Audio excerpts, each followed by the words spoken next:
Vân Hoàng Thâm không hề rời khỏi Trường Sa theo đề nghị của Dương Tử Minh. Cậu quyết định ở lại. Trong lòng Dương Tử Minh hiểu rất rõ, Vân Hoàng Thâm chắc chắn sẽ không mang theo sổ mật mã theo bên mình. Làm vậy thực sự quá nguy hiểm. Vậy thì Vân Hoàng Thâm sẽ để sổ mật mã ở đâu đây? Lúc này Dương Tử Minh đột nhiên để ý đến đồng hồ treo tường.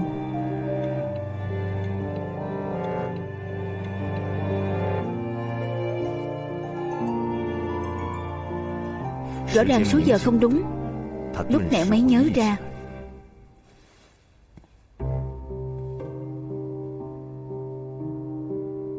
vào giờ này chính là lúc ông ấy và Vân Hoàng Thâm gặp nhau.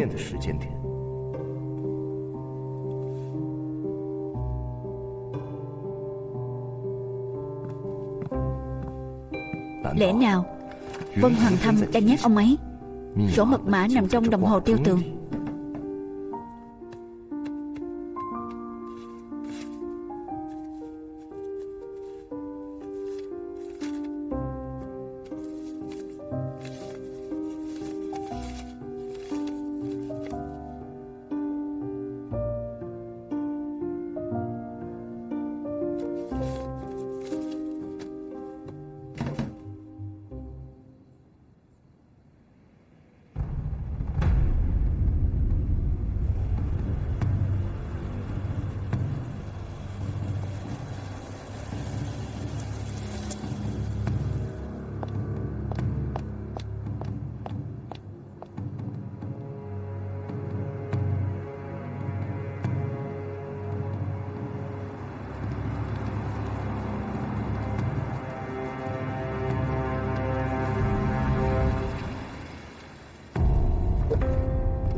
Chẳng phải ông Thi đã nói do Vân Hoàng Thâm trong ta là được à?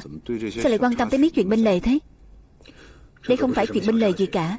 Nếu chuyện làm lớn, người quan tâm tới ngày một nhiều. Nếu không bắt được Vân Hoàng Thâm, ông Thi sợ sẽ làm hỏng kế hoạch của cục trưởng. Tên Vân Hoàng Kỳ này cũng đúng là biết làm khổ. Người nhà họ Vân bọn họ không ai làm người ta yên tâm cả. Alo, trạm trưởng, tôi là Lăng Hàn. Cậu đừng manh động, giờ tôi cho người qua đó ngay.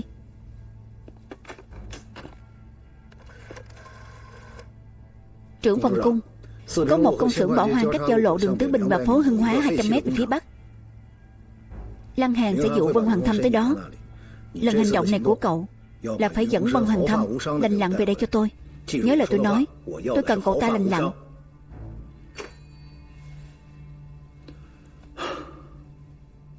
Có tin tức của Vân Hoàng Thâm rồi. Lăng Hàn nói Vân Hoàng Thâm luôn theo dõi cậu ta. Hai người dây dưa tới bây giờ, cậu ta mới có cơ hội báo cáo với tôi. Xem ra hai người này quyết đấu một phen sống chết với nhau. Hai người này cũng coi như là kỳ phùng địch thủ.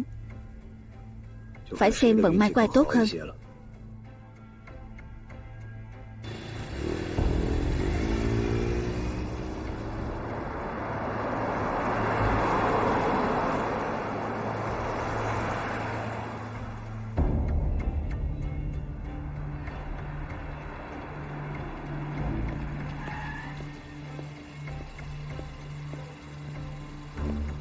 Trưởng quan Văn,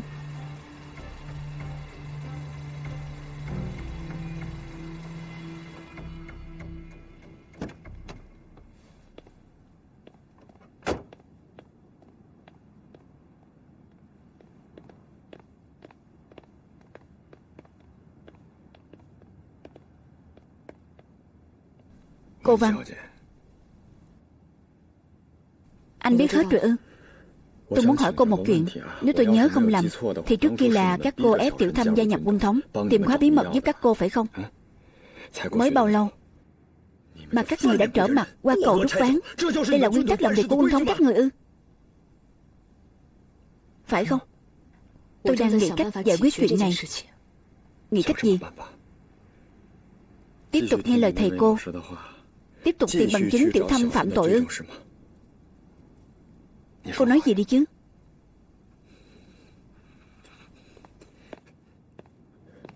Văn Dạ Minh, đâu phải cô không biết Tiểu Thâm thích cô nhường nào.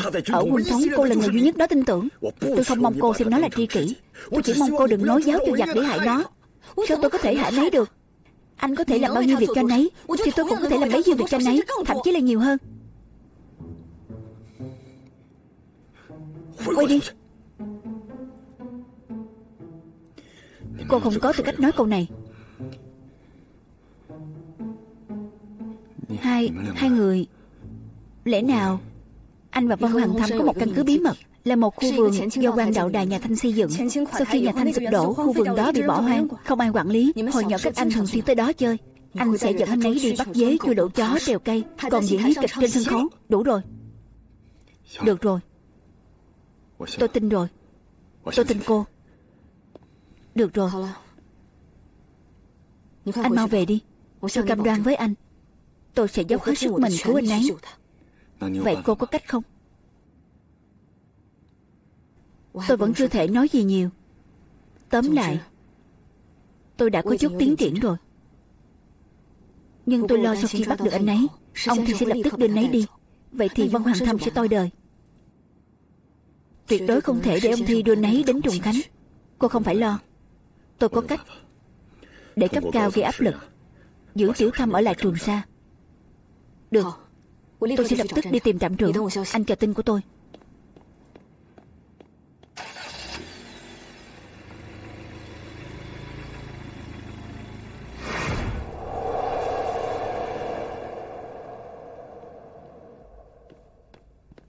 Trạm trưởng, phó trạm trưởng, nhiệm vụ tôi giao cho cô là gì? Tôi có đủ lý do để nghi ngờ Lăng Hàn mới là nội gián thực sự. Lăng Hàn bảo anh ta để Ngụy Tiểu Quân theo dõi Vân Hoàng Thâm, mới chụp được ảnh Vân Hoàng Thâm gọi điện thoại. Tôi đã dựa vào hai tấm ảnh này để vẽ ra vị trí người chụp ảnh. Có lẽ người chụp ảnh đứng ở vị trí cố định, đối diện bốt điện thoại, song song với Vân Hoàng Thâm. Với kỹ thuật của Ngụy Tiểu Quân, anh ta không thể theo dõi Vân Hoàng Thâm ở khoảng cách gần như vậy mà không bị phát giác. Vậy nên tôi nghi ngờ người chụp ảnh không phải Ngụy Tiểu Quân, mà là Mễ Lan chụp ở cửa sổ phòng an toàn của cô ta. Cô nói với tôi nhiều như vậy là muốn chứng minh tấm ảnh này không phải Ngụy Tiểu Quân chụp, mà là Mễ Lan chứ gì. Được, vậy tôi hỏi cô, rốt cuộc cuộc điện thoại này có phải Vân Hoàng Thâm gọi không? Còn một khả năng khác, Mễ Lan chỉ chụp cảnh Vân Hoàng Thâm gọi điện thoại, nhưng cuộc điện thoại này chưa chắc đã được gọi đến văn phòng của Lăng Hàn. Tôi biết cô đang nghĩ gì. Nếu Lăng Hàn là nội gián, thì cuộc điện thoại cậu ta gọi cho cục trưởng sẽ vô nghĩa. Vậy cuối cùng sẽ có thể rửa sạch hình nghi Vân Hoàng Thâm là cộng sản, phải không? Vân Hoàng Thâm không thể nào gọi cuộc điện thoại ấy. Anh ấy chỉ muốn chứng minh Lăng Hàn có vấn đề, không muốn rước họa vào thân. Chứng cứ đâu? Cô có chứng cứ cho tôi không? Chúng ta nên tổng hợp mọi chuyện báo cho cục trưởng, để mới đánh giá lại cuộc điện thoại tố cáo của Lăng Hàn. Nếu thầy không tiện, thì tôi có thể đi tìm ông Thi. Cô có biết Lăng Hàn và cục trưởng có quan hệ gì không? Người cục trưởng đích thân tiến cử là nội gián, cô bảo cục trưởng biết giấu mặt vào đâu đây? Bây giờ để cứu Vân Hoàng Thâm mà cô thực sự bất chấp tất cả rồi phải không? Tôi cho rằng đứng trước sự trong sạch và tính mạng của một người, thể diện của cục trưởng chỉ là thứ yếu, hỗn láo.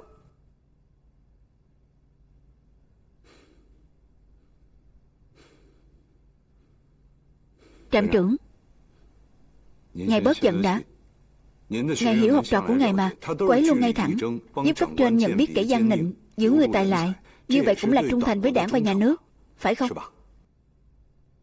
Nhưng Văn Dạ Minh này, cô không biết tình hình bây giờ thế nào ư? Thi Trường Thanh liên tục gọi điện giục trạm trưởng, áp lực của trạm trưởng cũng rất lớn. Lúc này cô lại ương bướng như vậy. Có những chuyện phải làm, nhưng quan trọng là làm thế nào, dùng cách gì để làm cho tốt, đúng không? Phải. Nhưng trạm trưởng, theo tôi thấy, suy nghĩ của Văn Dạ Minh cũng có giá trị đấy. Tôi thấy chúng ta có thể nghe theo thử xem. Chuyện của Vân Hoàng Thâm vẫn nên thận trọng một chút thì hơn. Đương nhiên vẫn có thể giữ thể diện cho cục trưởng, nhưng nếu bên cạnh trạm trưởng có một người vừa thông minh vừa nham hiểm như Lăng Hàn thì vẫn quá nguy hiểm. Được rồi, tôi biết rồi. Đương nhiên Chu Hạ không tin Vân Hoàng Thâm hoàn toàn không có hiềm nghi là người của đảng Cộng sản, nhưng anh ta tin rằng Lăng Hàn mới là nội gián thực sự lớn. Anh ta đã kết thù với Lăng Hàn. Kẻ thù của kẻ thù là bạn. Nếu đến lúc buộc phải chọn đội thì anh ta thà đứng về phía Vân Hoàng Thâm. Báo cáo. Vào đi. Trạm trưởng, phòng an toàn của Chuẩn Văn tìm thấy, đã được chúng tôi lục soát xong cả rồi. Mệnh chỉ thị giao toàn bộ thông tin lục soát cho Phó Trạm trưởng Chu. Không cần lưu hồ sơ, nhưng phải bảo mật. Vâng.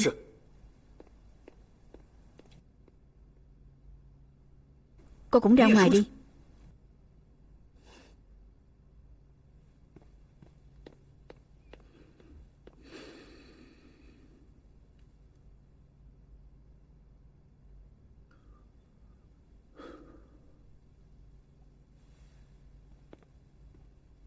Lão Chu,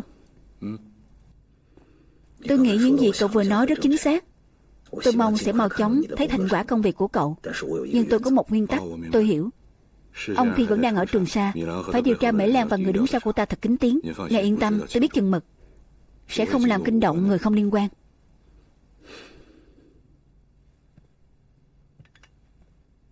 Nào, uống miếng nước đi.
Không cần nghĩ cách giở trò nữa. Họ sẽ mau chóng đến đây. Anh không tìm được sổ mật mã đâu. Chỉ cần Văn Dạ Minh tìm được thì tôi sẽ tìm được. Tôi đảm bảo với anh, hôm nay sẽ không phải kết cục cuối cùng. Dù có chết, tôi cũng sẽ vạch trần bộ mặt thật của anh, để anh phải nhận kết cục đáng có. Từ khi anh rời trạm đến giờ đã 6-7 tiếng rồi. Tôi tin anh đã sắp xếp kỹ càng. Có thể đảm bảo anh có thể cắn ngược lại tôi nếu không thể bắt sống. Nhưng anh đừng quên, anh đã toi đời rồi. Anh sẽ mau chóng mất mạng và tự do. Còn tôi còn rất nhiều thời gian để phá bỏ những gì anh sắp xếp. Quan trọng nhất, cục trưởng đới không thể nào chứa chấp đảng Cộng sản. Vân Hoàng Thâm, anh thua rồi.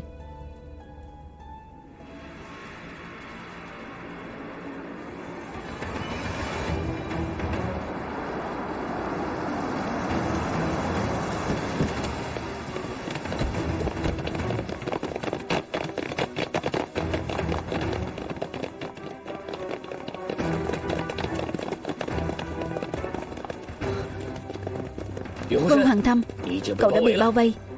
Đừng phản kháng vô ích nữa. Đưa tay chịu trói đi. Trước khi chết, Đường Trí Nghị đã nói gì với anh? Bao giờ anh gặp anh ấy, có thể hỏi thẳng anh ấy. Tiếc quá, anh sắp đặt mọi chuyện nhưng lại không thể thấy kết thúc.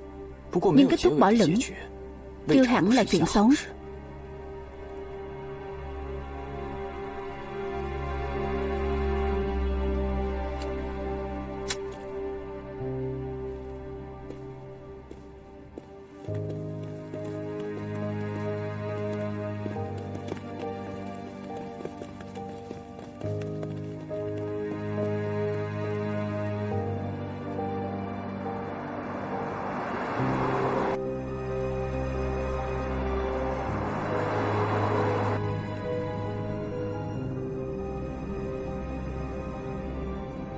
May mà chúng ta đã chuẩn bị từ trước.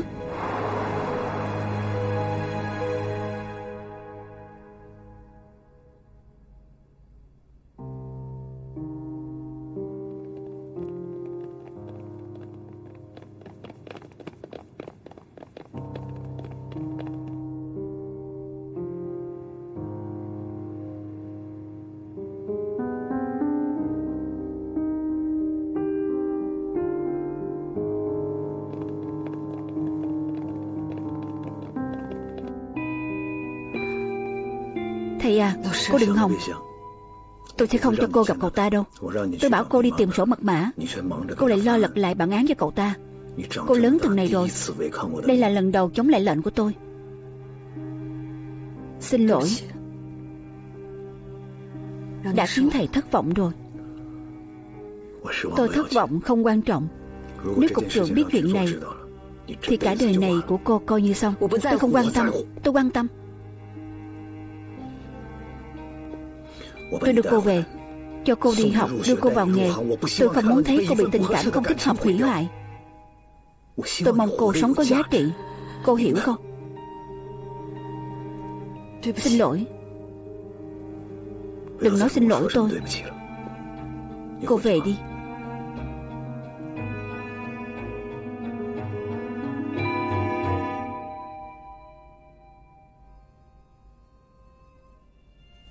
Khoan đã. Nếu cô muốn điều tra Lăng Hàn thì cô cứ điều tra đi.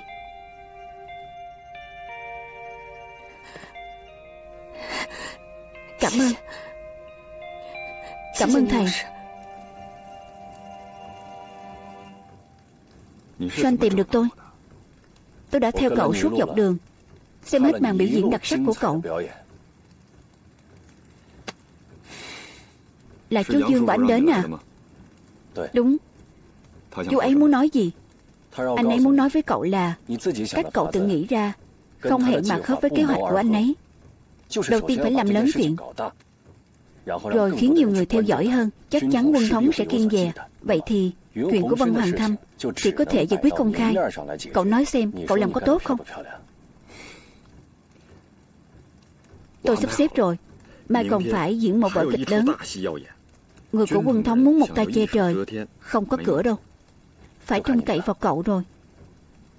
Theo tình hình bây giờ, cậu chỉ cần làm một việc, là làm lớn chuyện lên. Ngoài ra, làm sao cứu được Vân Hoàng Thâm sẽ do chúng tôi giải quyết. Tại sao? Tôi không thể tham gia ư? Tuyệt đối không được. Tại sao? Chuyện này quá phức tạp. Cậu không có năng lực này. Cũng phải. Anh theo dõi tôi cả ngày rồi mà tôi không hề phát hiện. Không phải ý này. Cậu tin chú Dương của cậu không? Tin. Vậy cậu càng phải tin tổ chức mà Vân Hoàng Thâm và bố cậu sẵn sàng cống hiến bằng cả tính mạng.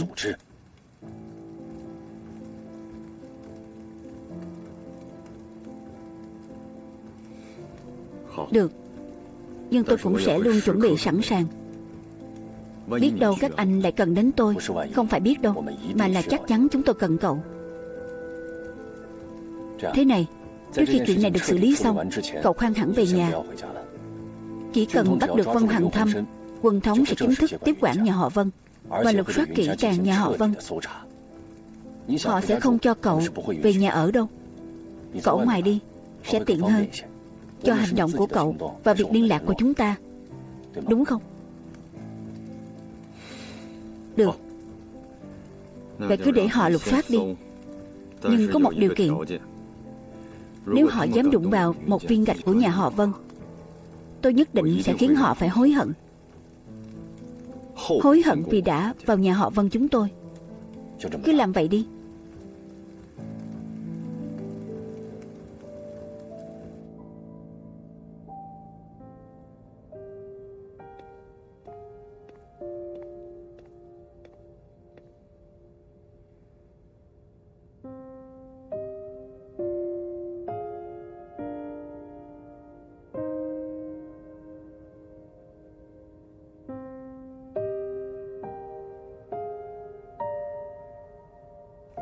Em sẽ không để anh cô đơn.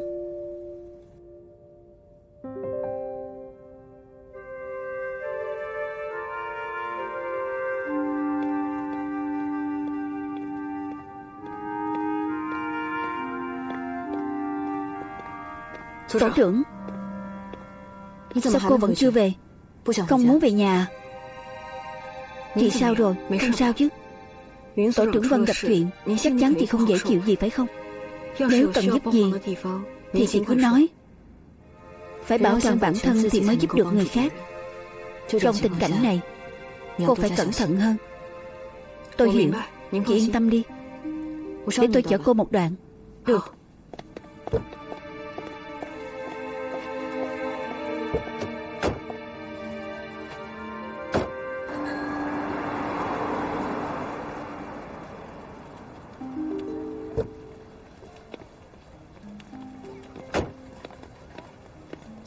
Trưởng quan Văn. Trưởng quan Văn, có tin gì của cậu hai chưa? Đã đưa về quân thống rồi. Nhưng anh yên tâm, anh ấy không phải chịu khổ đâu. Cũng sẽ không có ai làm khó anh ấy. Còn chuyện giải cứu, bên tôi có tiến triển mới. Trạm trưởng đã đồng ý chính thức điều tra người hãm hại Vân Hoàng Thâm. Phía các anh, trưởng quan yên tâm, cậu cả đã thu xếp xong cả rồi. Và chúng tôi không tiện ở nhà. Đây là số điện thoại. Có chuyện gấp hãy gọi vào đây.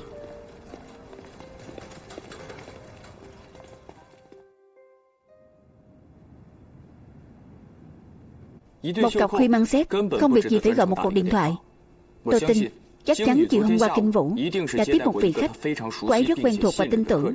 Thượng Hải khuy mang xét, ngăn kế bên trái được nhắc đến trong điện thoại. Chắc chắn một trong ba thứ này là từ khóa có thể khiến Vân Hoàng Thâm lập tức đoán ra mục đích Kinh Vũ gọi cuộc điện thoại này. Nói chính xác là đoán ra vị khách này là ai. Trạm trưởng, người bảo Kinh Vũ gọi điện thoại có thể là Dương Tử Minh. Anh có chứng cứ không? Có. Hôm qua tôi thấy một chiếc gạt tàn mới rửa trong phòng khách nhà họ Vân. Nhà họ Vân không có ai hút thuốc. Rõ ràng gạt tàn được chuẩn bị cho khách. Một người hút thuốc và còn quen thuộc với Kinh Vũ. Phạm vi khoanh được rất nhỏ. Khi ấy tôi đã nghi ngờ là Dương Tử Minh. Khi về tôi đã bảo trưởng phòng Từ điều tra nhật ký cuộc gọi ở văn phòng và nhà Dương Tử Minh. Phát hiện văn phòng có một cuộc điện thoại được gọi từ một cửa hàng nội thất tên là Trí Nhã Tư. Tôi đã lập tức cử người đi điều tra cửa hàng nội thất ấy. Người của tôi vừa về báo cáo với tôi cửa hàng nội thất ấy đã không còn ai. Tổng hợp tất cả thông tin có thể chứng minh Dương Tử Minh và Vân Hoàng Thâm còn quan hệ khác ngoài quan hệ giữa hai gia đình. Nếu như giả thiết Vân Hoàng Thâm là người của Đảng Cộng sản là chính xác, thì Dương Tử Minh chính là cấp trên của cậu ta. Hôm nay trưởng phòng cung phản ứng quá mạnh, không bằng cậu tiên tri. Được rồi, Trí Nhã Cư do anh tra ra thì anh phụ trách theo sát chuyện về sau đi. Vâng. Tra cả nhà của Vân Hoàng Thâm nữa. Chuyện đã thành thế này thì cứ công khai điều tra đi. Nhưng về mục đích ông Thi đến Trường Sa,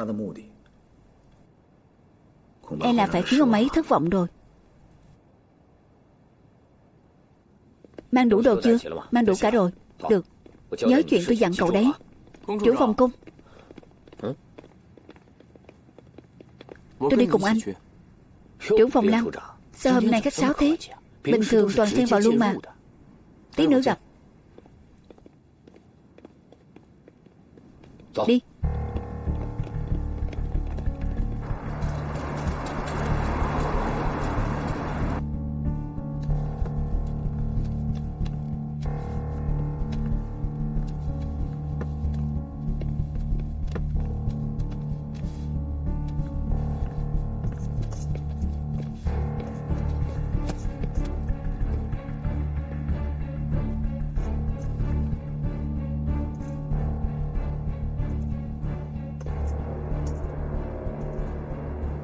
Hai trưởng phòng, đây là nơi họ giấu điện đài. Đây chỉ là thông tin vô ích đã không còn dùng được nữa. Cùng lắm chỉ có thể chứng minh cửa hàng nội thất này là trạm liên lạc của Đảng Cộng sản, không thể cung cấp thêm nhiều manh mối có giá trị. Mục đích chúng ta đến đây là để tìm điểm đột phá mới. Tốt nhất là tạo được căn cứ chứng minh Vân Hoàng Thâm là người của Đảng Cộng sản. Vâng, rõ.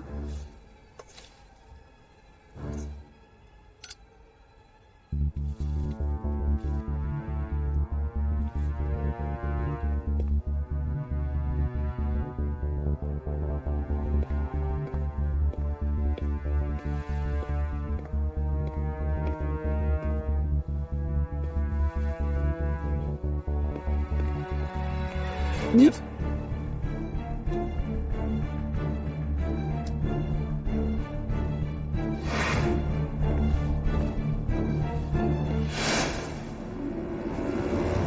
Vân Phủ.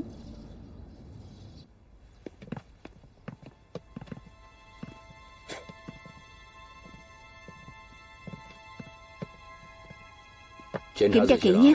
Vâng.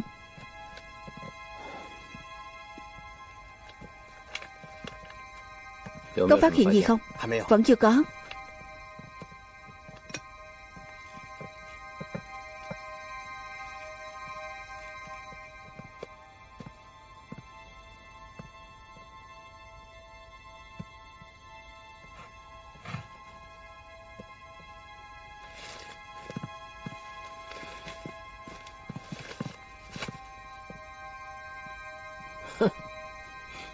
Giỏi thật đấy. Nhìn bản ghi chép này xem. Người ta tìm hiểu hành tung của cậu trong mấy ngày gần đây rõ ràng như vậy cơ mà.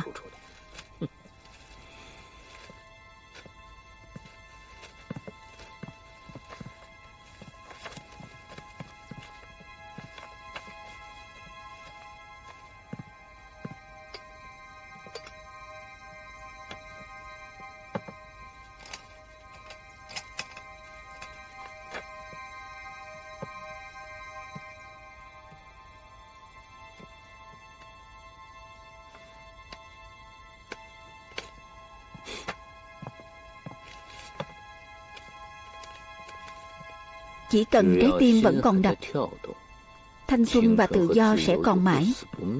Giọng điệu này nhìn là biết Đảng Cộng sản. Sâu trong mây trắng. Cái này không phải là Vân Hoàng Thâm viết đấy chứ?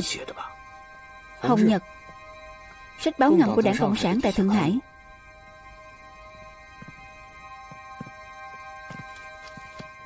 Hiện giờ tôi có thể đoán chắc rằng cuộc điện thoại đó là Dương Tử Minh bảo Kinh Vũ gọi. Trí Nhã Cư là tụ điểm liên lạc của Đảng Cộng sản. Buổi sáng bọn họ cũng phái người tới bến tàu, phát hiện Trương Hiển Thành xảy ra chuyện, liền về thông báo ngay cho Dương Tử Minh. Dương Tử Minh sốt ruột muốn biết tình hình của Trương Hiển Thành, nên đã bảo Kinh Vũ gọi điện thông báo cho Vân Hoàng Thâm. Hai người họ gặp mặt xong, có lẽ đã chia nhau ra để hành động. Vân Hoàng Thâm nghĩ cách bắt tôi. Dương Tử Minh thì vội chạy về Trí Nhã Cư, thông báo cho người của họ rời khỏi đó và tiêu hủy văn kiện cơ mật. Tôi đã để người của phòng điều tra kỹ thuật giám định sợi chỉ tìm được ở Trí Nhã Cư rồi. Đó là một chất liệu vải cao cấp. Ông chủ và người làm ở Trí Nhã Cư không thể nào mặc chất liệu vải đó được, mà khách hàng của bọn họ cũng không thể nào tới nhà kho được. Vậy nên tôi dám chắc chủ nhân của bộ đồ đó chính là Dương Tử Minh. Vậy hung thủ giết chết Kinh Vũ thì sao? Là Vân Hoàng Thâm.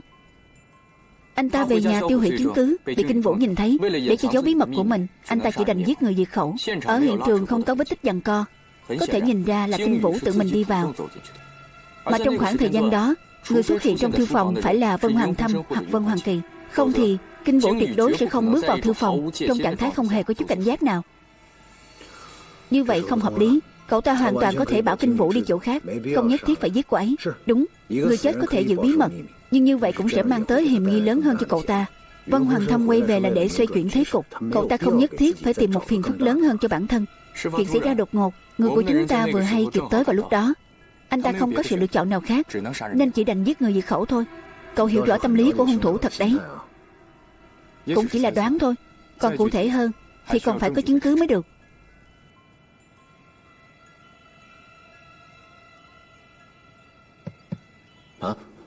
Mảnh giấy mà cậu tìm được điều tra thế nào rồi? Người của phòng điều tra kỹ thuật đang khôi phục lại. Từ Bật cũng đang ở đó. Chỉ cần khôi phục thành công thì cô ấy sẽ tiến hành giải mã luôn.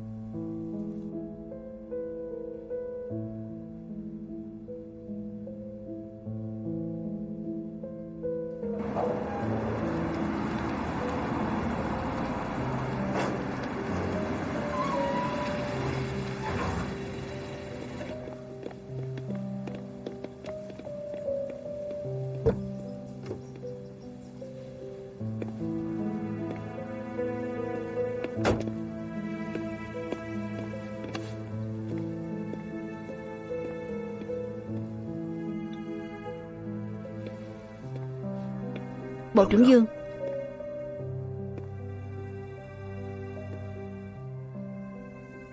trạm trưởng Kha, cậu không mời mà tự đến là có ý gì?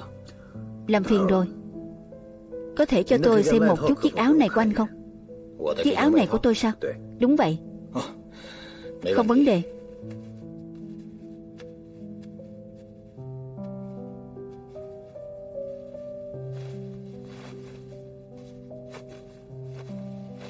Trạm trưởng Kha cứ tự nhiên. Cảm ơn.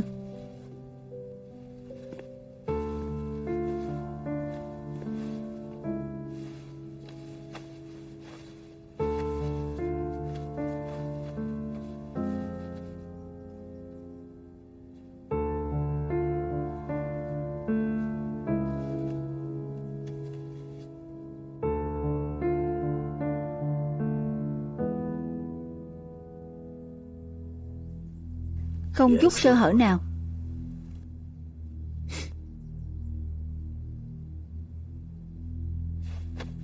Trạm trưởng Kha, cậu có lòng thật đấy. Có chút chuyện nhỏ vậy thôi mà trạm trưởng Kha vẫn nhớ mãi.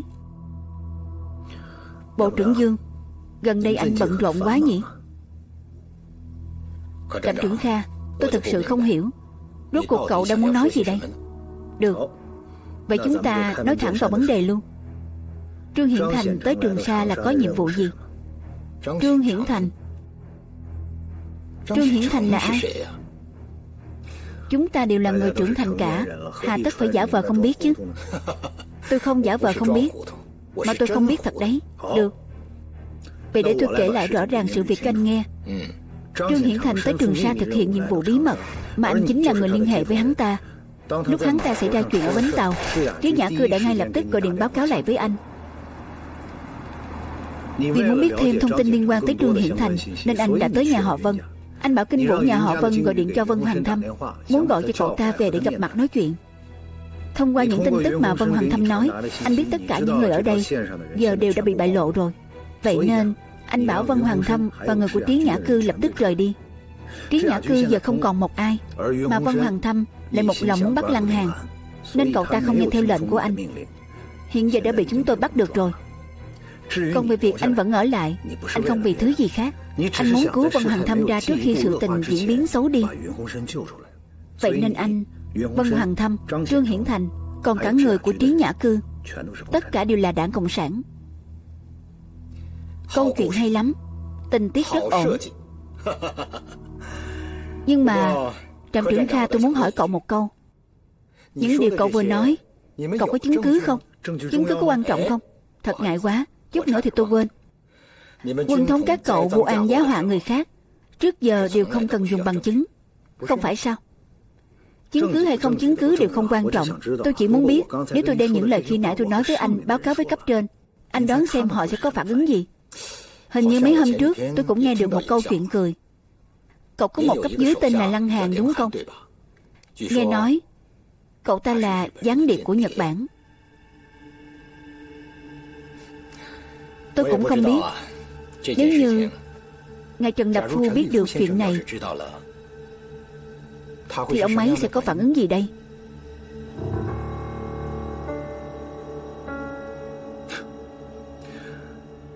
Bộ trưởng Dương không hổ danh là Bộ trưởng Dương, đến cả năng lực uy hiếp mà cũng có trình độ như vậy. Trạm trưởng Kha nói đi đâu vậy chứ? Tôi đâu có uy hiếp đâu.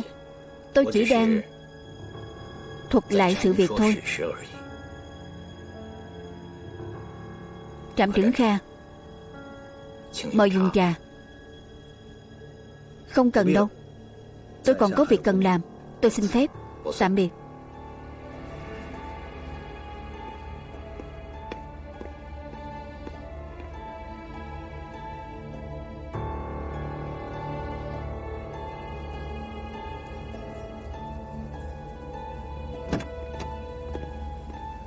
Trông chừng hắn ta cẩn thận cho tôi. Vâng.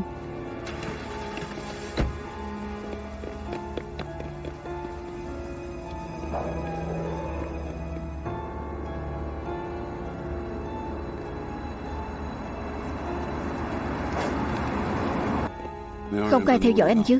Không có. Tôi cẩn thận lắm. Nói đi, vợ gặp tôi có chuyện gì? Vân Hoàng Thâm gửi một bức thư tới nhà tôi. Con riêng. Phó trạm trưởng, đây là ý gì vậy?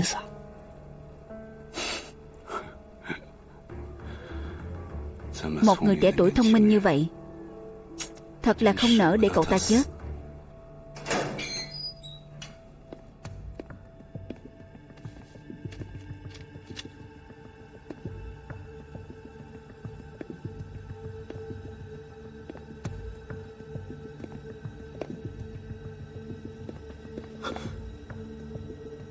Không phải tôi cũng vừa mới tới.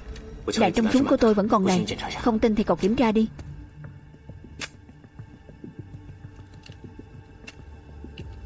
Bên trong chắc chắn xảy ra chuyện rồi.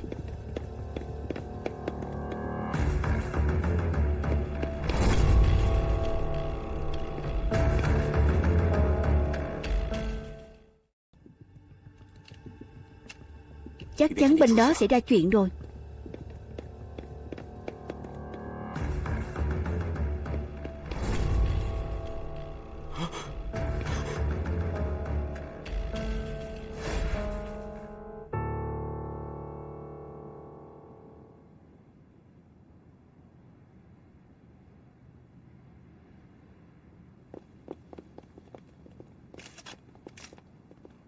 Không được chụp ảnh, bỏ xuống.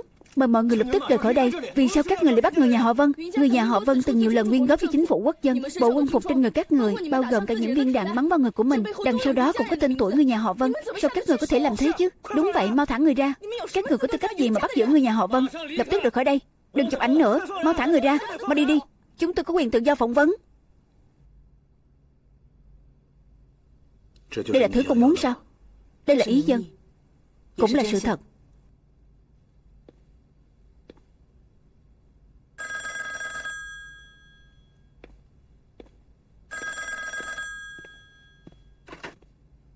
Alo. Ông Thi. Được, tôi sẽ đến ngay.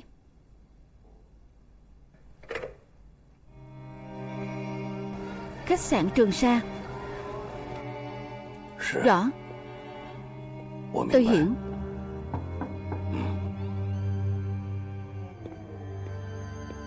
Được rồi. Ngài yên tâm đi. Vâng, tôi hiểu ạ.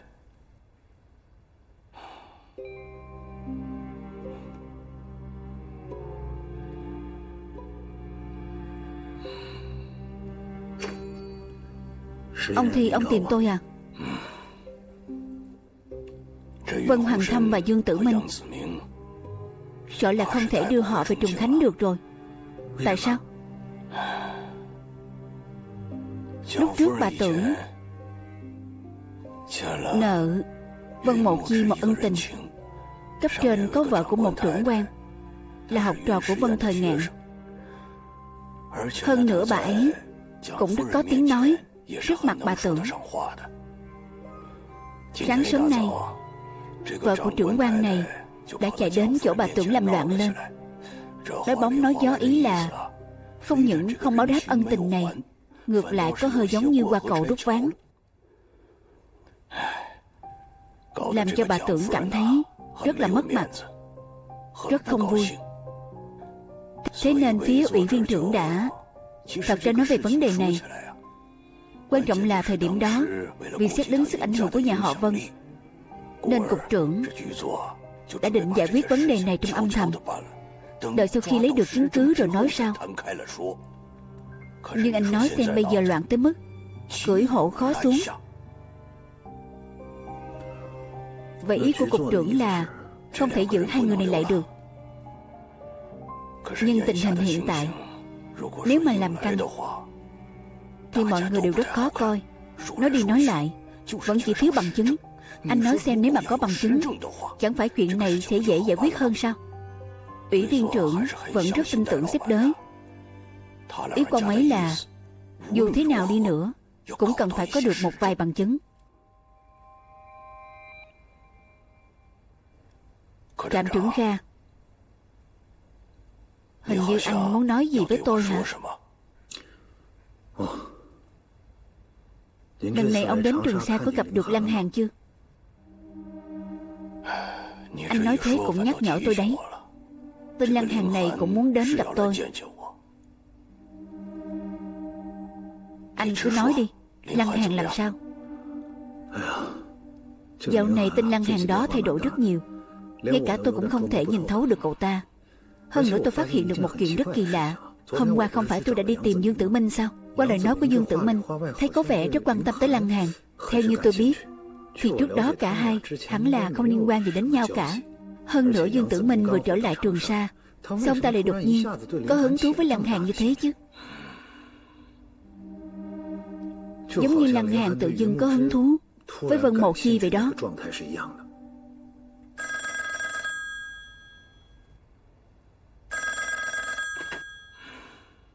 Alo.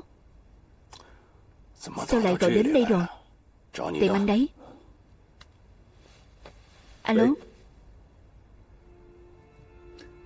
Kiểm soát tình hình trước cái đã.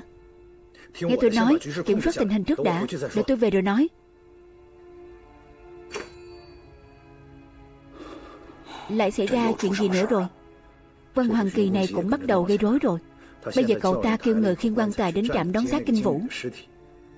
Vả lại những người dân tị nạn được bà Vân cứu giúp lúc trước cũng nghe được tin này, cũng theo đến đó. Trả lại công bằng cho nhà họ Vân, để người đã khuất được yên nghỉ.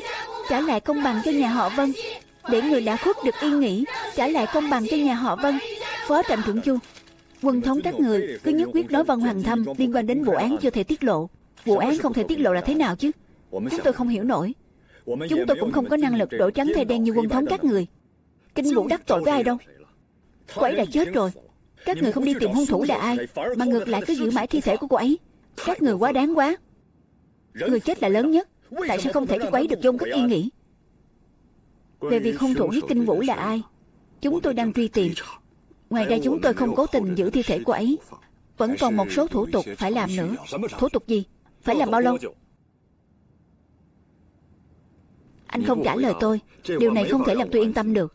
Lúc đầu các người bắt phóng viên Trúc cũng không nói là muốn lấy mạng của cô ấy, nhưng cô ấy lại chết trong quân thống của các người. Cậu chủ Vân nói đúng. Các người đang quá coi thường mạng sống. Người Nhật đã đánh tới nơi rồi, mà các người vẫn ở đây bức hại người vô tội. Thật là quá bất công. Đây đúng là nỗi sỉ nhục của Trường Sa, nỗi sỉ nhục của quốc gia mà. Trả lại công bằng cho nhà họ Vân, để người đã khuất được yên nghỉ. Trả lại công bằng cho nhà họ Vân, để người đã khuất được yên nghỉ. Trả lại công bằng cho nhà họ Vân. Văn Dạ Minh, chủ phòng Lăng, anh tìm tôi có chuyện gì? Bây giờ cô xem tôi là kẻ thù rồi sao? Chỉ vì Vân Hoàng Thâm sao? Anh ta là người của Đảng Cộng sản. Cô có biết chứ nếu tên ta nguy hiểm thế nào không? Để tôi nói thật cho cô biết. Dù bên ngoài có loạn tới mức nào đi chăng nữa, thì anh ta cũng không có cơ hội sống sót đâu. Vậy thì sao? Dù cho anh ta có chết, trong lòng cô cũng chỉ có anh ta thôi sao?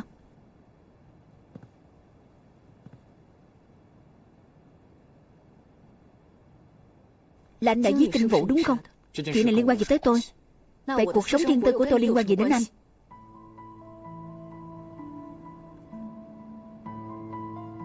Văn Dạ Minh, tôi cảnh báo cô, đừng xen vào chuyện của Vân Hoàng Thâm nữa. Cũng đừng cố chọc tức tôi. Nếu không thì tôi...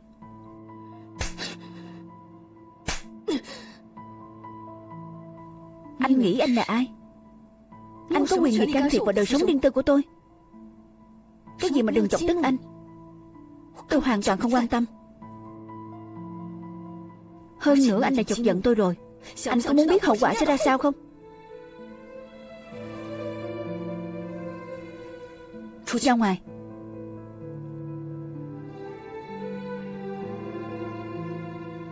Được. Rồi sẽ có một ngày tôi cho cô biết ai mới là người thực sự đáng để cô quan tâm.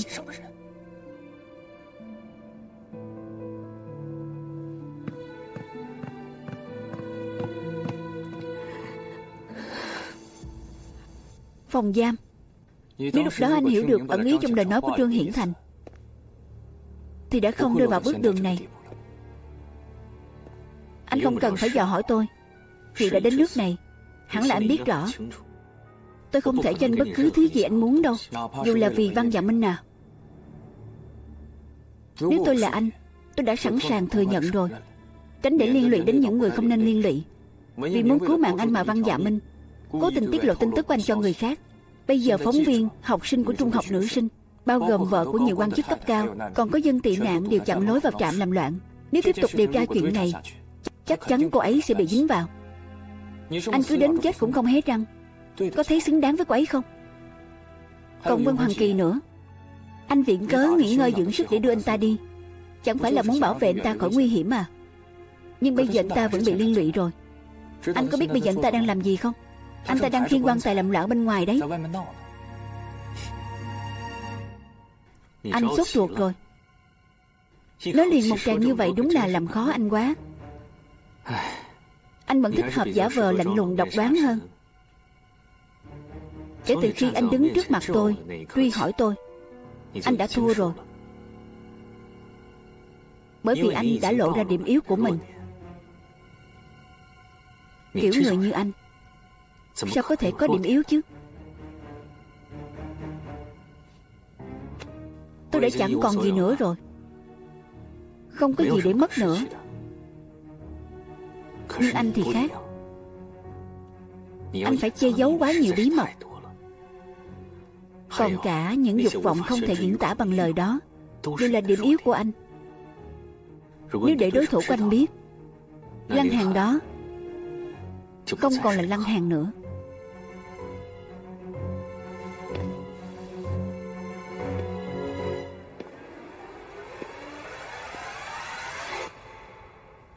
dùng gậy ông đập lưng ông. Anh chỉ ném lại vấn đề hồi nãy cho tôi thôi, chứ không phủ nhận câu hỏi hồi nãy. Lẽ nào nhược điểm của tôi không phải nhược điểm của anh à?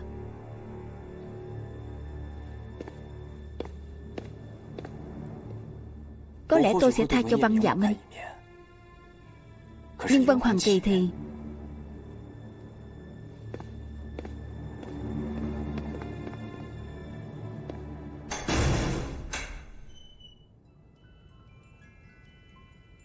Trả lại công bằng cho nhà họ Vân để người đã khuất được yên nghỉ. Trả lại công bằng cho nhà họ Vân để người đã khuất được yên nghỉ. Trạm trưởng Kha, Trạm trưởng Kha đến rồi. Trạm trưởng Kha, Trạm trưởng Kha, hình như là Kha Tịnh Bình. Trạm trưởng Kha, hãy nói chút đi. Trạm trưởng Kha, Trạm trưởng Kha, hãy nói cho chúng tôi một chút đi. Trạm trưởng Kha, xin hãy trả lời một chút. Trạm trưởng Kha, Vân Hoàng Thâm liên quan tới vụ án nào mà còn không tha nổi một cô gái trẻ? Trúc Thanh Huy bị giết cũng liên quan tới vụ án này à? Có tin nói ẩn tình thực sự trong chuyện này Vân Hoàng Thâm liên quan đến cuộc đấu tranh của quan chức cấp cao chính phủ, bị ép trở thành vật hy sinh. Cho hỏi, xin hỏi mọi người. Đầu tiên, cảm ơn mọi người quan tâm tới trạm Hồ Nam Quân Thống. Nhưng tôi cũng muốn nhắc nhở mọi người, là một người làm về tin tức, mọi người cần có năng lực phân biệt thật giả cơ bản nhất, đúng không?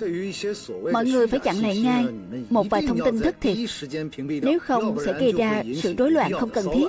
Về việc của Vân Hoàng Thâm thì tôi có thể nói đơn giản với mọi người vài câu.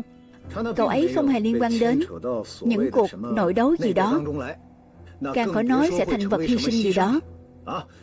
Tính chất công việc của chúng tôi khá đặc biệt, có những lúc sẽ có những biện pháp bảo vệ cách ly với cách đặc công, trong đó có tôi. Đây là quy trình làm việc của chúng tôi, mong là mọi người sẽ thấu hiểu được không? Ý anh là trước khi áp lực dư luận biến mất thì Vân Hoàng Thâm an toàn đúng không? Cuối cùng các anh vẫn muốn mượn Vân Hoàng Thâm loại trừ kẻ trái mình. Trúc Thanh Huy bị giết là vì quấy dòm ngó thấy những việc bí mật của các anh đúng không? Mong anh trả lời. Quá lời rồi, việc bí mật gì chứ? Tôi đang nói gì cũng đã nói hết rồi. Nếu các cô còn nghi vấn gì nữa thì lát nữa Vân Hoàng Thâm sẽ ra, các cô có thể hỏi cậu ta, được chưa? Trạm trưởng Kha, bày tỏ suy nghĩ của anh chút đi. Nói mấy câu đi Trạm trưởng Kha, đừng đi vội. Biết lát nữa phải nói gì chưa? Tôi hiểu rồi. Không có gì muốn nói với tôi nữa à? Không có. Sổ mật mã đâu? An toàn lắm.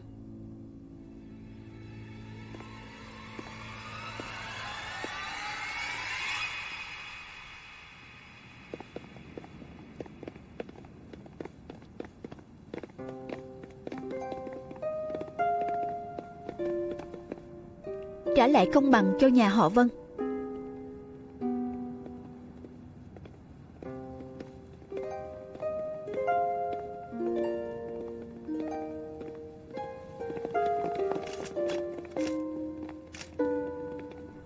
Tiểu Thâm, em không sao chứ?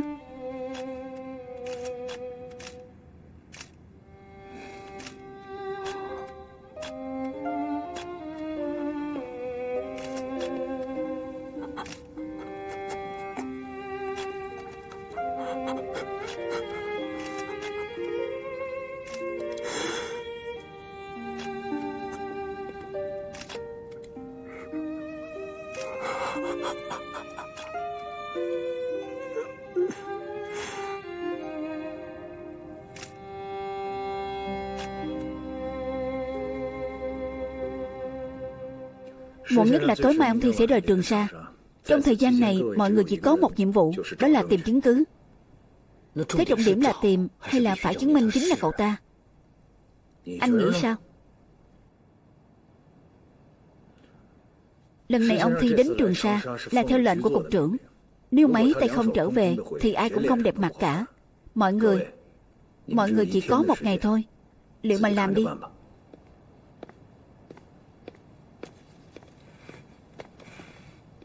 Phó trạm trưởng, làm hết sức đi.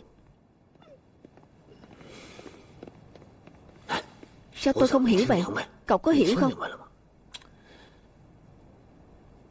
Chuyện này thì tôi phải suy nghĩ đã, phải cân nhắc thật kỹ đã.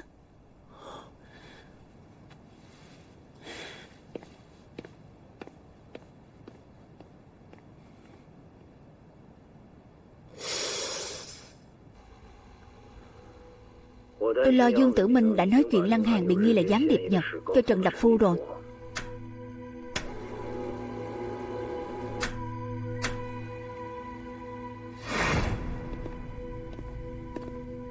Chắc chắn anh ta sẽ bám riết lấy chuyện này. Cuối cùng Quan Hoàng Thâm và Dương Tử Minh sẽ thành củ khoai bỏng tay với chúng ta. Đúng, nếu như định tội hết bọn họ, chắc chắn họ Trần sẽ cắn trả. Nói chúng ta nghe gián điệp Nhật nói nhảm vô an trung thần, có khi còn bị úp tội đồng mưu nữa. Nhưng nếu mặc kệ không quan tâm, lại không yên tâm.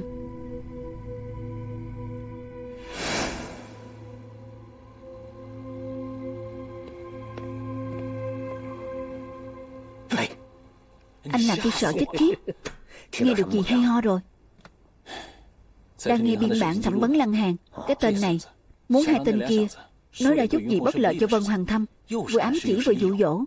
Anh đoán xem hai người họ làm sao? Hai đứa đó chẳng hiểu cái gì, chọc tức hắn quá mà. Làm gì đấy? Sao đấy? Đây có phải bí mật đâu, còn không cho nghe à? Không, tôi bảo này, anh nghe nói làm gì? Có liên quan tới anh đâu. Tôi bảo này, thế lạnh không đúng rồi. Anh đi vào không gõ cửa, vào cái là táy máy. Anh làm hỏng bảo bối của tôi thì tôi phải làm sao? Đừng giận, ngồi xuống. Hai chúng ta quen biết nhau lâu vậy rồi, tôi cũng không giấu cậu. Tôi thực sự không hiểu được tâm tư của các trưởng quan. Tôi chỉ muốn nghe vài câu chắc chắn thôi mà. Cậu nghĩ xem, Vân Hoàng Thâm làm lớn chuyện như vậy, không chỉ các trưởng quan cưỡi hổ khó xuống, tôi cũng vậy. Tôi chỉ muốn biết điều lệ sau này để còn biết đường chuẩn bị. Anh cũng nghi ngờ Lăng Hàn là gián điệp đúng không? Thực sự rất giống. Trạm trưởng nói rồi, Trần Lập Phu đã biết chuyện này rồi. Dù chúng ta điều tra hay không thì lập trường cũng rất ngại ngùng. Nhưng Dương Tử Minh có vấn đề là điều chắc chắn rồi nhỉ? Anh ta từng đến Trí Nhã Cư, những văn kiện đó cũng được tìm thấy trong đó. Còn cả cái hốc dấu radio nữa. Nói về chuyện người trong Trí Nhã Cư mất tích khó hiểu, tất cả chồng chất lên nhau, đều chứng minh được thân phận của Dương Tử Minh. Không đơn giản là Bộ trưởng Bộ Kinh tế. Anh ta không phải người của chúng ta, thì không phải Đảng Cộng sản thì là gì? Đâu chỉ có hai chúng ta làm về tình báo đâu. Cậu không muốn biết Trần Lập Phu biết Lăng Hàn là gián điệp bằng cách nào à? Ý anh là Dương Tử Minh là... Cậu dịch được tờ giấy tôi tìm được ở Trí Nhã Cư chưa? Vẫn chưa nữa. Nhanh lên đi, tôi đi đây. Đúng rồi, lần trước tôi bảo cậu dỡ máy nghe lén, cậu vẫn chưa dỡ. Cậu dỡ khẩn trương đi. Nếu mà để trạm trưởng biết được thì cậu ăn đủ. Tôi biết rồi. Phó trạm trưởng, hai người rảnh quá nhỉ? Không, tôi có thắc mắc đến xác nhận với trưởng phòng Từ thôi. Thế còn đứng đây làm gì? Muốn tôi mời ăn cơm à?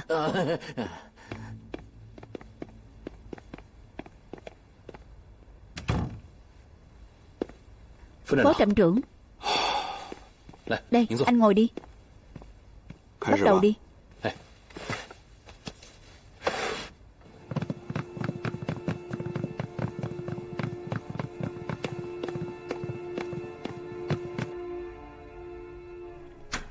Mỗi ngày, não người bắt được rất nhiều thông tin có vẻ vô dụng. Dù chỉ là một cái lá rơi xuống đất, cũng không phải tự dưng mà rơi. Chỉ cần các cậu chú ý hơn, sẽ phát hiện được vấn đề trong đó. Lời mà Trương Hiển Thành nói trước khi chết, chắc các cậu đã nghe thấy rồi, hoặc ít nhất là nghe được một từ khóa nào đó trong đó. Chẳng qua do các cậu không chú tâm, hoặc bị thông tin nào đó khác làm nhiễu, nên mới ngộ nhận rằng mình không nghe thấy. Hai người nghĩ kỹ lại xem. Dù chỉ một chữ thôi, hoặc là một từ cũng được. Được rồi. Rõ ràng là đang dụ khai mà.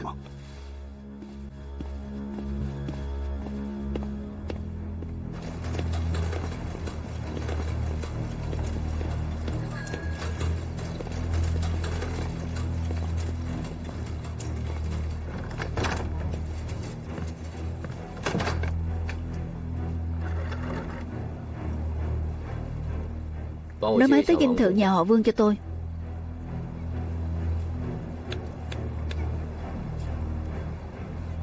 Anh ba đấy à? Có chuyện gì anh nói đi. Cậu điều tra một người giúp tôi.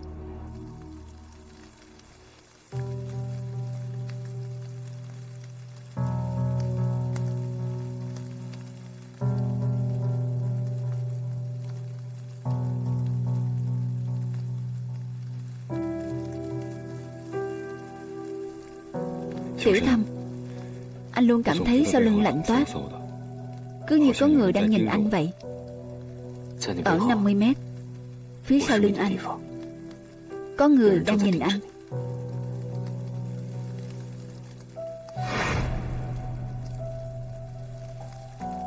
Bây giờ đầu chúng ta, cả ngực, tay, chân đều bị những người khác nhau nhắm vào.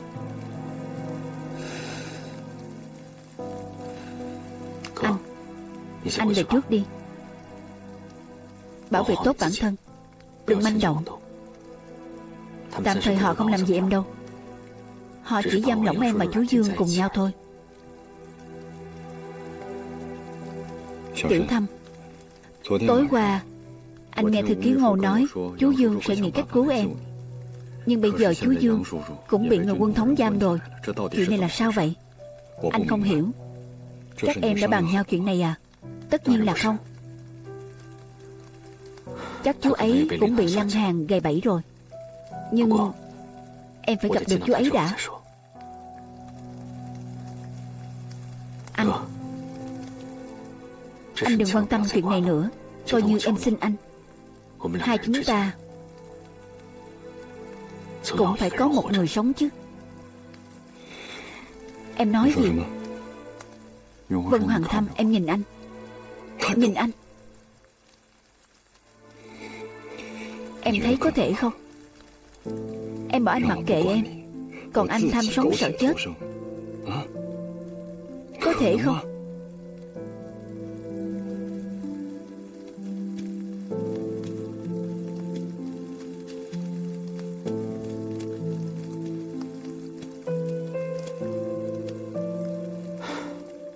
Đưa cái này cho cô ấy. Mọi người giữ gìn sức khỏe. Ai?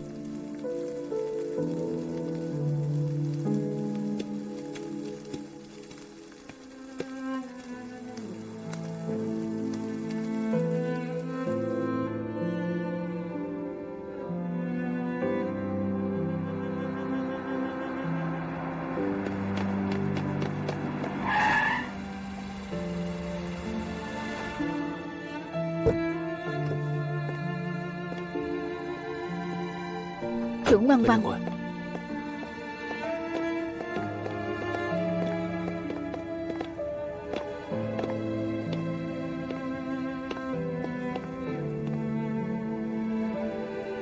Tiểu Thâm bảo tôi đưa cô. Cô đang điều tra Lăng Hàn đúng không? Cô đừng căng thẳng. Không ai nói với tôi là tôi tự đoán đấy. Tiểu Thâm nói với tôi rồi. Lăng Hàn là người đối lạc giới thiệu cho người thầy đó của cô đúng không? Nhưng Lăng Hàn là Hán Giang. Tôi chắc chắn 100%. Chỉ cần để tôi có chứng cứ chứng minh là anh ta, tôi sẽ đẩy cao dư luận. So sánh hai bên, chuyện của Tiểu Thâm sẽ không đáng là gì. Họ nể tình bố tôi quyên góp nhiều chi phí quân sự cho chính phủ quốc dân như vậy. Hẳn lão tưởng sẽ giữ lại mạng cho Tiểu Thâm, đúng không? Đại khái là vậy.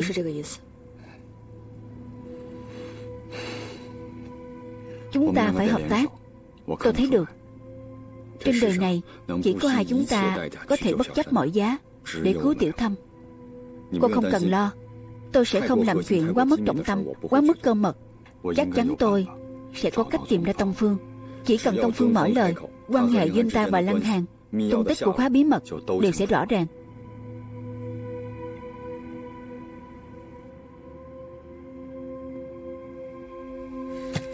Anh nói xem, hai người này trốn giỏi thật. Quân thống chưa nói muốn công khai bắt họ. Cứ tìm như vậy, bây giờ tìm kiểu gì cũng không ra. Họ không chạy mất rồi chứ? Không đâu. Họ chưa hoàn thành nhiệm vụ, chắc chắn sẽ không rời đi đâu. Cậu cả anh yên tâm. Mấy chuyện trốn tìm chui sói chui gốc này là nghề của tôi đấy. Danh hiệu của tôi từ đó mà ra. Tôi không tin đấy. Chỉ có hai con chuột bị mèo dí chạy khắp nơi vậy mà có thể đào ra được hang chuột. Cả tôi cũng không tìm thấy. Chúng ta không được khinh địch. Họ không phải người bình thường. Họ biết rất rõ trò của quân thống. Chuột, chắc chắn họ cũng biết rõ chiêu của cậu. Trước khi Bạch Khánh Khuê chết, đã rất thân thiết với Tông Phương.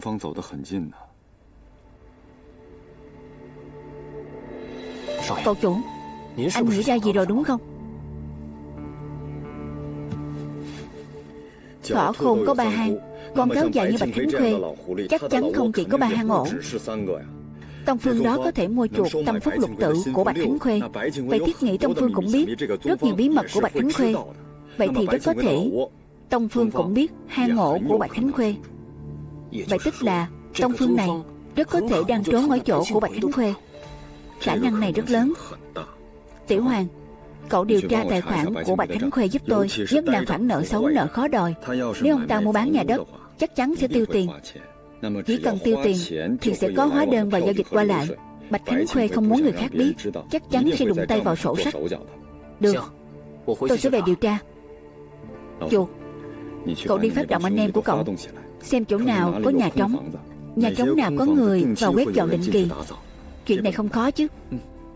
Quan trọng là căn nhà trống nào có người vào ở đột ngột. Hơn nữa sau khi vào còn không thường xuyên ra ngoài. Chuyện này không khó, nhưng hơi tốn thời gian. Sau khi về tôi sẽ bảo anh em tôi nhanh nhẹn hơn chút, nhanh chóng hồi âm cho anh. Được. Họ không tùy tiện ra ngoài, vậy thì ăn uống sẽ thành vấn đề. Họ không thiếu tiền, chắc chắn sẽ đặt cơm lâu dài ở quán rượu, để nhân viên mang cơm đến tận nhà. Đi đường sẽ tốn thời gian, rất có thể là đi xe kéo. Tôi hiểu rồi. Tôi sẽ về đánh tiếng với các anh em, bảo họ chú ý hơn. Các anh em, nhờ mọi người.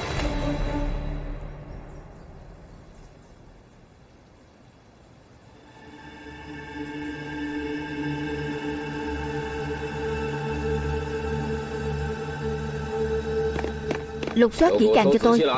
Rõ. Cả cậu nữa, phải lục soát cả phía sau tủ. Rõ.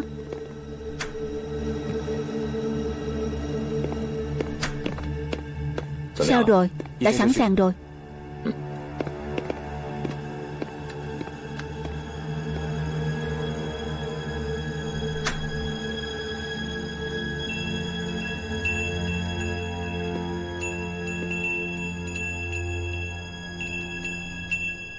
Chiếc chuông gió này tinh xảo quá. Anh tự tay làm à? Đây là món quà đầu tiên con gái tặng tôi. Con bé tự tay làm đấy. Vậy nên lúc nó hỏng, tôi đã tìm nguyên liệu tương tự để sửa lại. Nó đã ở bên tôi mười mấy năm rồi.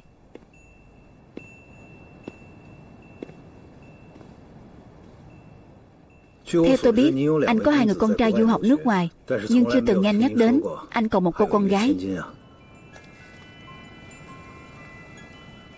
Con gái tôi mắc bệnh nặng, qua đời năm 10 tuổi rồi. Xin lỗi. Không sao.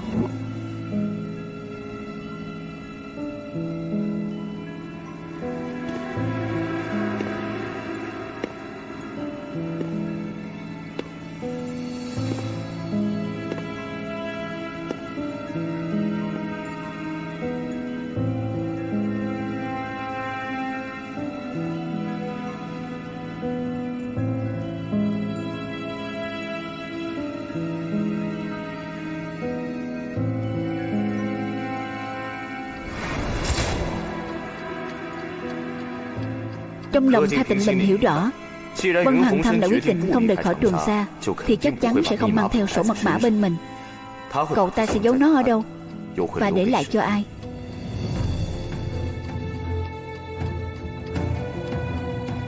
Nghĩ tới nghĩ lui, anh ta cho rằng chắc chắn Vân Hoàng Thâm sẽ giấu sổ mật mã ở một nơi kín đáo và dễ lấy được. Mà người có thể lấy được cuốn sổ mật mã chắc chắn là Dương Tử Minh.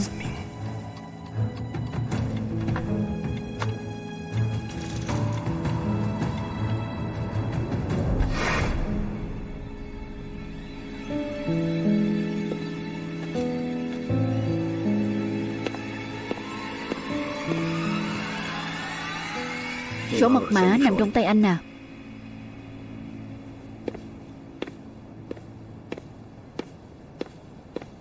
Trạm trưởng, chú Dương.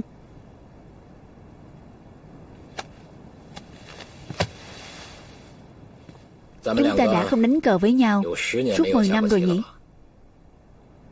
Nào, chơi về ván với chú. Được. Lại đây. Lại đây ngồi. Chú nhớ hồi nhỏ, lúc cháu vừa mới học đánh cờ, còn gửi thư khiêu chiến cho chú, nói nhất định phải thắng chú. Cháu còn nhớ không? Tất nhiên là nhớ.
Tôi thấy bọn họ chơi cờ chắc là muốn chuyển sự chú ý của chúng ta đi, chứ không liên quan gì tới chơi cờ. Đâu có thể giấu được ở góc nào đó trong đây. Tìm thử coi. Thực tế cuốn sách đó không có nội dung gì cả. Nó chỉ là thứ che mắt mà Dương Tử Minh dùng để thu hút sự chú ý của Kha Tịnh Bình thôi. Cái có nội dung thật chính là chuỗi sương gió kia.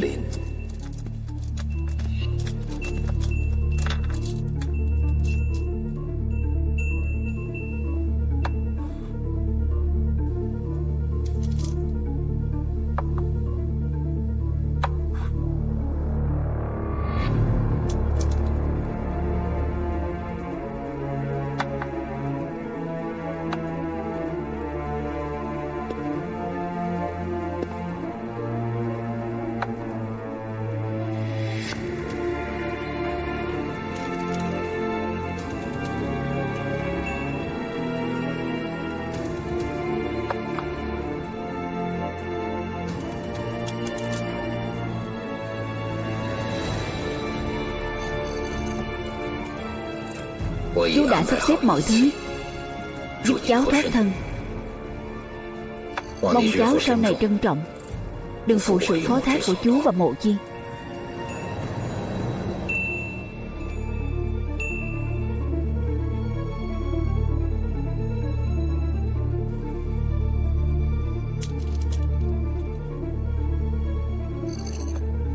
Vậy chú thì sao?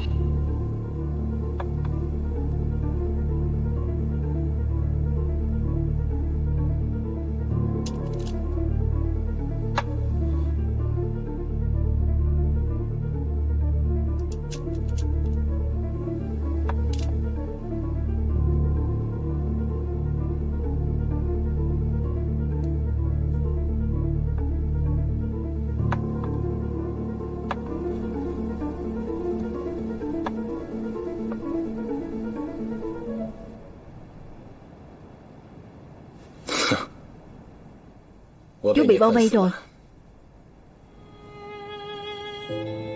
Cháu thắng rồi.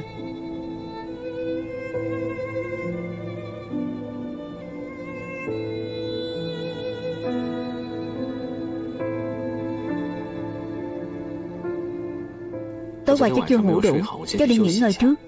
Đợi lát cháu quay lại chơi với chú Dương. Đi đi. Tổ trưởng. Tổ trưởng.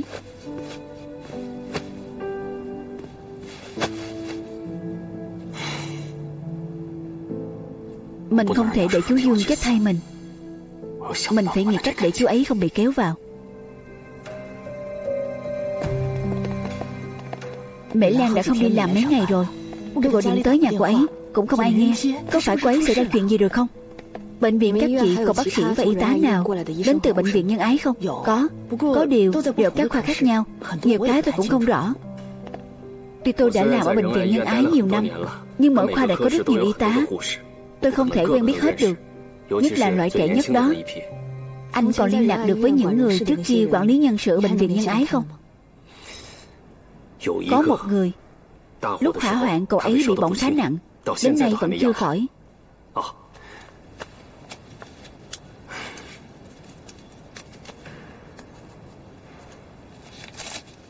Đây là địa chỉ hiện giờ của cậu ấy. Cảm ơn anh.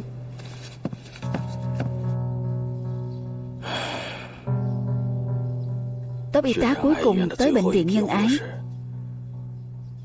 Tôi vẫn còn nhớ. Nhưng mắt của tôi đã bị lửa đốt hỏng, chẳng nhìn thấy gì nữa cả. Chú có hồ sơ nhân sự của nhóm y tá đó không? Đều bị cháy hết rồi. Vậy chú còn liên lạc với nhóm y tá đó không? Không liên lạc nữa. Dáng vẻ hiện giờ của tôi cũng không muốn gặp ai. Phải rồi. Có điều tôi thường xuyên qua lại với thầy đồng ở viện. Giờ hai bọn tôi cũng như là bọn khố rách áo ôm. Ông ấy cũng bị bỏng không nhẹ. Chú có thể cho cháu địa chỉ của thầy đồng đó không? Được.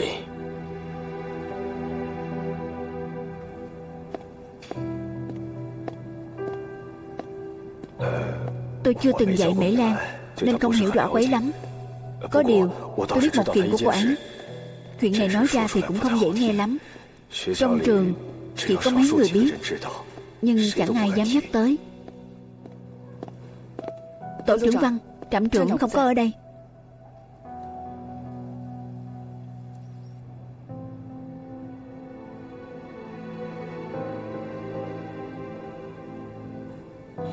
Tổ trưởng, anh tỉnh rồi à?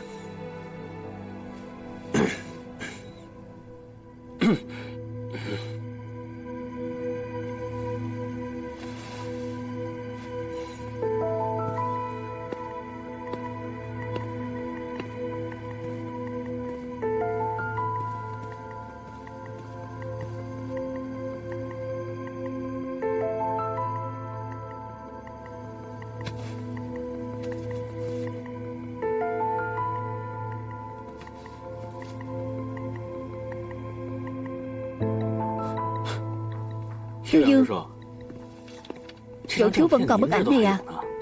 Ở nhà cháu chẳng thấy đâu nữa. Bức nào cơ? Chú nhìn đi, bức này này. Bọn cháu chụp lúc mới thay răng. Thời gian trôi nhanh thật. Mới chớp mắt các cháu đã lớn cả rồi. Vâng. Chú Dương, đây là đâu thế? Cháu thấy nhà quanh đây không giống phong cách kiến trúc của Trung Quốc chúng ta. Bức này là chú và bố cháu chụp lúc du học ở nước ngoài. Cái này có gì để chụp chứ? Đầu trọc lóc chẳng đẹp tí nào. Cháu nhìn thấy vết nứt trên bức này không? Có một hôm chú uống say, nằng nặc đòi đi trượt băng trên con sông này. Kết quả thì bỗng bị rơi vào vết nứt đó. Nếu bố cháu không liều mạng cứu chú thì chú đã chết ở đó rồi. Cho nên đối với chú, bức ảnh này có ý nghĩa khác lạ. Vậy à? Bố cháu còn cứu mạng chú à? Sao cháu không biết à? Cháu không biết. Chưa ai nói với cháu cả. Trước giờ bố cháu vẫn luôn làm việc âm thầm, và lại làm việc tốt mà không cần báo đáp. Ông ấy là một quân tử thực thụ. Đúng vậy. Bố cháu luôn là tấm gương của cháu. Cháu rất mong muốn trở thành một người như vậy. Có lẽ bố cháu không muốn cháu giống ông ấy. Cháu cứ làm chính mình đi. Nhưng cái này cũng đâu có mâu thuẫn với nhau. Chẳng trách chú vẫn luôn đối xử tốt với cháu, sắp như con trai ruột của chú luôn rồi. Thì ra chú vẫn luôn nhớ việc bố cháu cứu mạng chú. Đây là hai chuyện khác nhau. Bố cháu cũng đối xử rất tốt với hai đứa con của chú.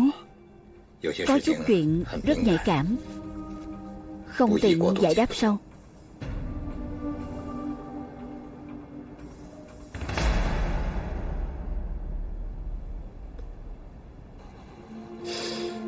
Nói chuyện kiểu này cảm giác còn có ý khác. Ông ta sẽ không vô duyên vô cớ nói đến câu chuyện ơn cứu mạng đâu. Tôi cảm thấy Vân Hoàng Thâm như đang muốn tiết lộ với anh rằng Dương Tử Minh có thể trả giá rất nhiều để bảo vệ cậu ta. Giờ bản thân Dương Tử Minh còn chưa lo xong, ông ta còn bảo vệ được ai? Nếu như Dương Tử Minh tự muốn nhận chuyện này thì ông ta đã bị lộ rồi. Nên bảo vệ được người nào hay người ấy. Có nhiều chuyện không phải muốn là được. Trừ khi Vân Hoàng Thâm không phải đảng Cộng sản.